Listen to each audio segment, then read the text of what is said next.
Hello, Mage Knight community. I have a little update here for you guys. Been finding myself going really crazy with the coronavirus quarantine, so I've been doing a lot of painting of my miniatures, and I posted quite a few miniatures, and I noticed quite a few people either DMing me on Facebook on how I did certain things, so I thought I'd go over a couple of new acquisitions as well as how I am customizing these figures. So, a couple new acquisitions here. I don't know if I recently went over this, but I finally got myself a Dumathiok.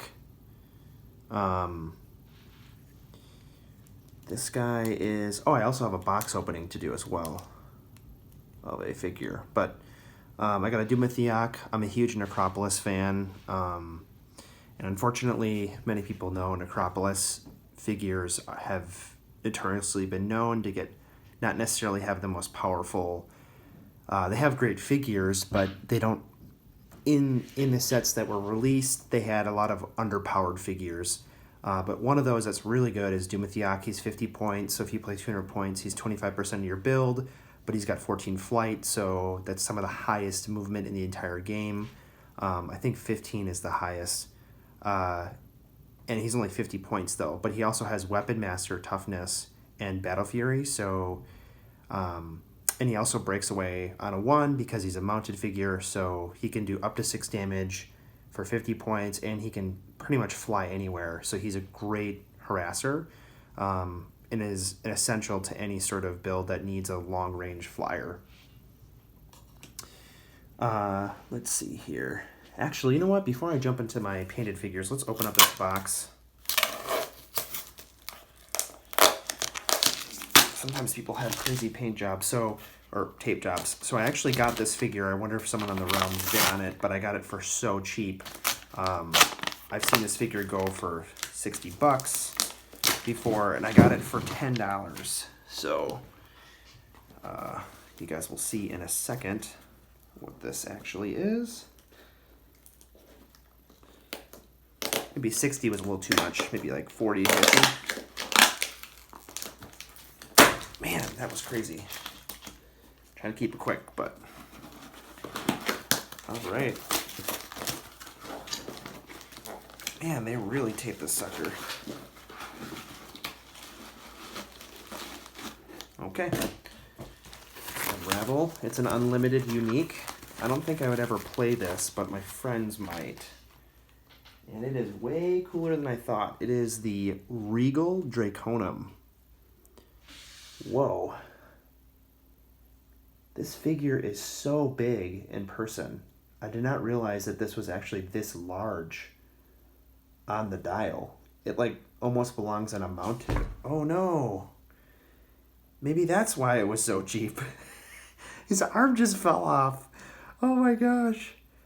Luckily, at this point in Mage Knight, they did this sort of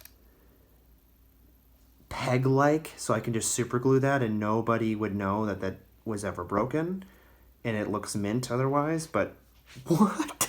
I can't believe that just happened on camera. Okay, well that's a little project for tonight, is to fix that, but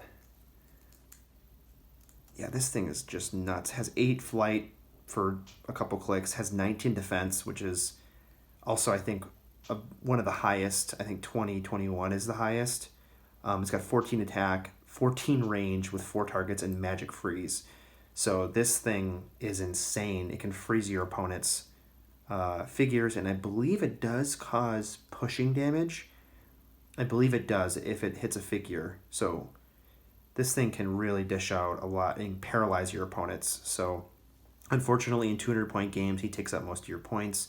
26 points isn't a lot to work with. I think you could probably play with, like, I don't know, 2 skeletons or something. Like, actually something that could, I don't know, something that could actually move into base contact and then, or you magic freeze your opponents and then your skeleton would move into base contact to hit with the Weapon Master.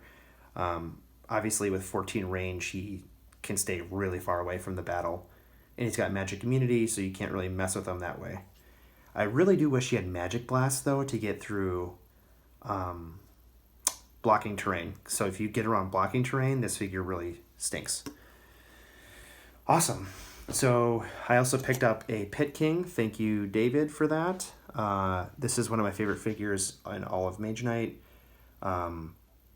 Just the sculpting on Dragon's Gate is just, I probably have said this so many times, but it is so, so, so, so good. And it's on par, honestly, with many modern metal figures, and they're plastic. So that's crazy. And the paint job, too, is like, I couldn't hire someone to do a better job on this thing. Just looks so realistic. Great figure. Pit King is something I'm messing around with in a couple strategies for head-to-head play. Awesome. So I also picked up a Sneenox. So that's cool. If anyone's looking for that, and a Hot Tong. But, all right. So back to the reasoning for this video. A lot of people have been asking me about how I'm making my custom figures, and I just kind of want to go over that. So this all started with the Mage Knight Sinister Horseman. I was thinking, hey, these figures never go for sale. I think the last one that was sold was 8 years ago. That's, if we're going to use past data every 8 years, I'm 26. I'm going to be like 32 by the time someone's going to be willing to part with an actual Sinister Horseman because of how rare they are. So I thought, why not make my own? So I searched online and I saw that people had made their own. Some people have made their own, but they're like homemade. They're not actual like replica figures. They're more like mock figures or mock bases or things like that, which is great.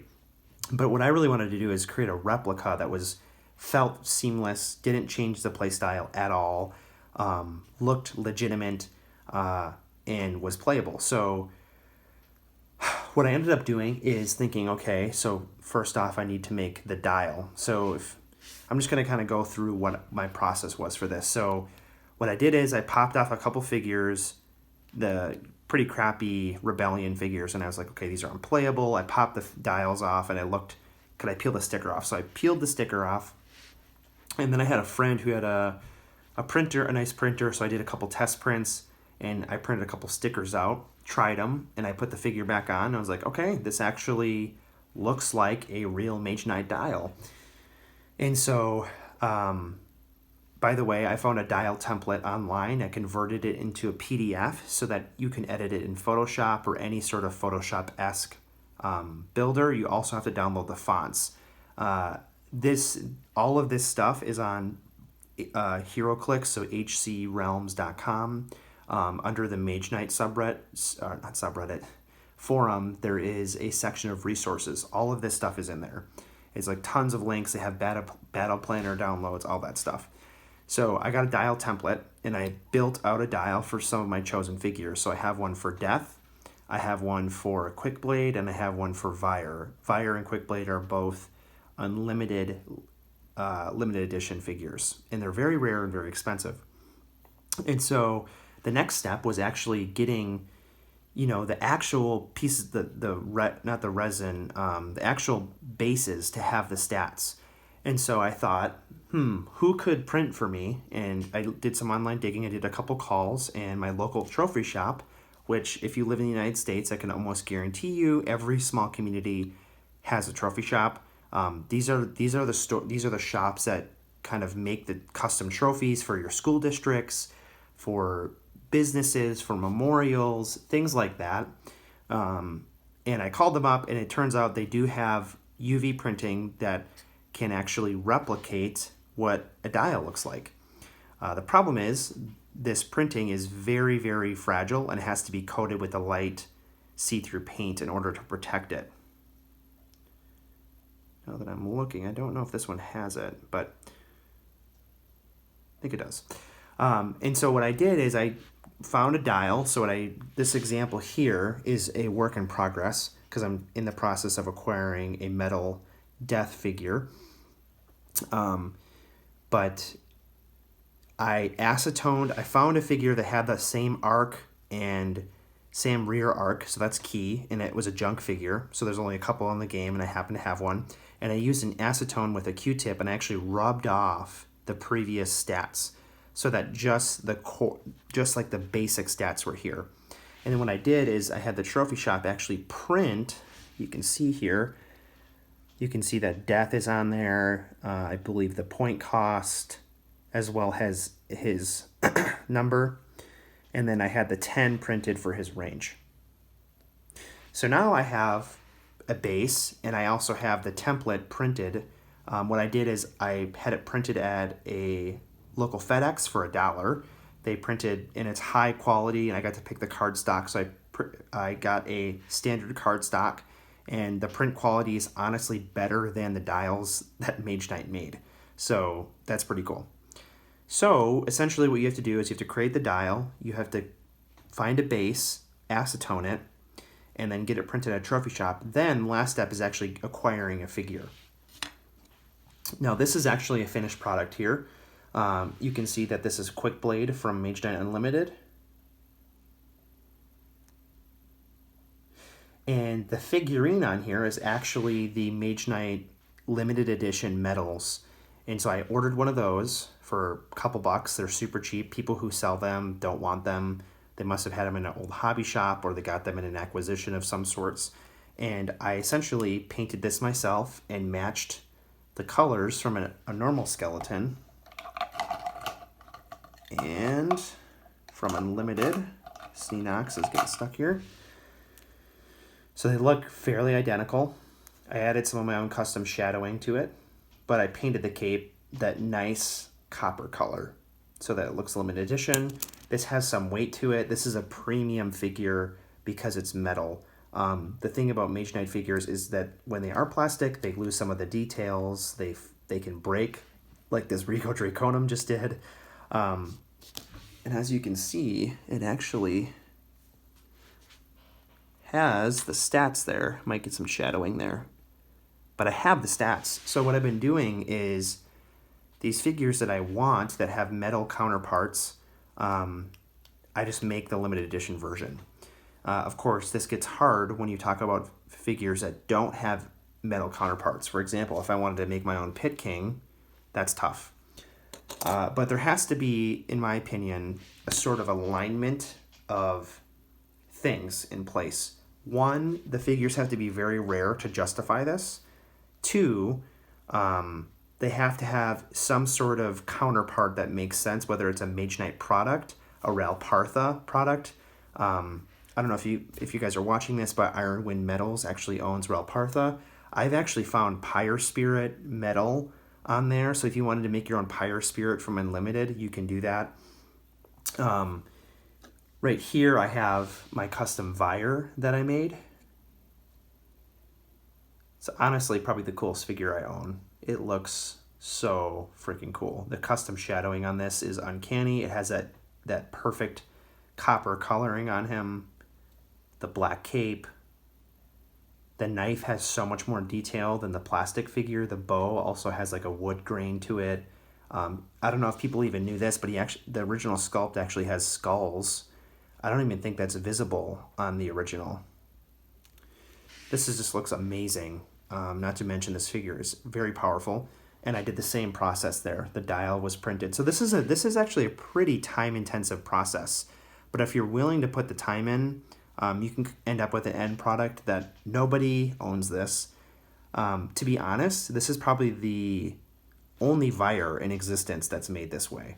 I highly doubt anyone has ripped off a real Vire, and maybe the Vire broke and they made their own. That's cool. That's actually what I wanted to do, was find a broken one and replace it, but this is the next best thing. And so honestly, I would value this close to the same, if not more, because of the time and customization that went into this. You can imagine back in the day when this game was popular, if you came rolling in with one of these, people would be freaking out. So it just is so cool. It's so custom. It's an actual Mage Knight product because it's all Mage Knight. Nothing on here is non-Mage Knight, which is what I'm happy to do. Is, if I were to go buy a D&D or Warhammer, one of those minis, you could tell that the mini doesn't belong. You know what I mean? They just have different aesthetics, and I'm glad I did this way. Anyways, I hope you guys liked that. I think that it's one way to continue this game. I've even thought about creating my own figures and having them play tested with a couple of my friends. I found a Ralpartha figure that looked like a Mage Knight figure. It was a were tiger. And so I thought about like, would it be cool to make a kind of like a were tiger figure that's very much like the werewolf or man bear, werebear figure in Mage Knight, but instead it would have like sneak attack when it got activated. It would have charge, maybe stealth or something like that. So, yeah, I think there's a lot of potential with this, and I mean this is fun because, at some point you can own all the figures, but this is where it gets cool. Is now I'm customizing stuff. I don't own all the figures, but it gets to a point where you can really have a lot more fun with it in the creation process. I've even thought about, like I mentioned this already, but if a group of Mage Knighters wanted to make a fake set, and then we could work together and actually creating the dials from the PDF so that people can print them off. I've even thought about possibly creating a sticker template so that you could take crappy figures and slap a sticker on it and then pop out the dial, swap out the dial, and then you'd have a new statted figure to do some play testing. Anyways, that's my video. I hope hope you guys find this enjoyable, because it's, the quarantine right now in the United States is real. People are pretty bored and kind of just hanging out in their houses. So, yeah, let me know what you guys think, and definitely subscribe to this so that my channel gets more views. I don't plan on doing this as like a full-time thing ever, but it is fun to interact with you guys via video. Thanks.